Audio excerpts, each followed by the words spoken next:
ඔයාගේ ඕනම සේවාවක් ඒ වගේම ඔයා ගාව තියෙන ස්කිල් එකක් සෙල් කරගන්න ඕනේ නම් ඔයාට Bitzean Freelancing පාවිච්චි කරන්න පුළුවන්. මුලින්ම අපි බලමු අපි කොහොමද සේවාවක් හොයාගන්නේ කියලා. මෙන්න මේ විදිහට ශ්‍රී ලංකාවේ මේ වෙනකොට පොපියුලර් හැම කැටගරි එකකම සර්විසස් අපිට මෙතනදී බලා ගන්න පුළුවන්. මේ අතරින් අපිට ගැළපෙනම සර්විස් එක තෝරගත්තට පස්සේ ඒකේ බේසික් එක හෝ ස්ටෑන්ඩඩ් එක හෝ ප්‍රීමියම් එක ඔයාට බයි කරන්න පුළුවන්. සර්විස් එකට අදාළ මුදල ගෙව්වට පස්සේ විශ්වාසවන්ත විදිහට ඔයාට ඒ සේවාව ලබා ගන්න මේක හරහා පුළුවන්.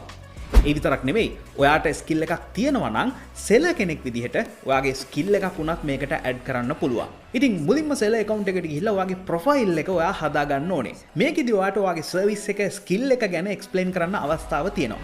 ඊළඟට ඔයාගේ සර්විස් එක මොකක්ද කියලා ගිග් එකක් ක්‍රියේට් කරන්න පුළුවන්. මේක හරහත් ඔයාට කස්ටමර්ස්ලාට එක්ස්ප්ලেইন කරලා දෙන්න පුළුවන් ඔයා දෙන්නේ මොන වගේ සර්විස් එකක්ද. ඒ වගේම මේකට ඔයා කොයිතරම් මුදලක් අය කරනවද? ඒ මුදල් අය කරන්නේ මොන සර්විස් වලටද වගේ දේවල් ගැන.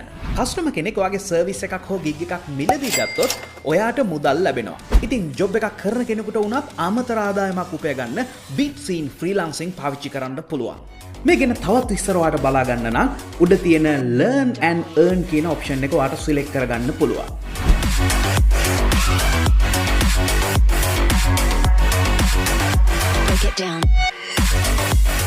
සල්ලි හොයන සෝෂල් මීඩියා ඇප් එක Bitzean දැන්ම ඩවුන්ලෝඩ් කරගන්න. Dark Wave.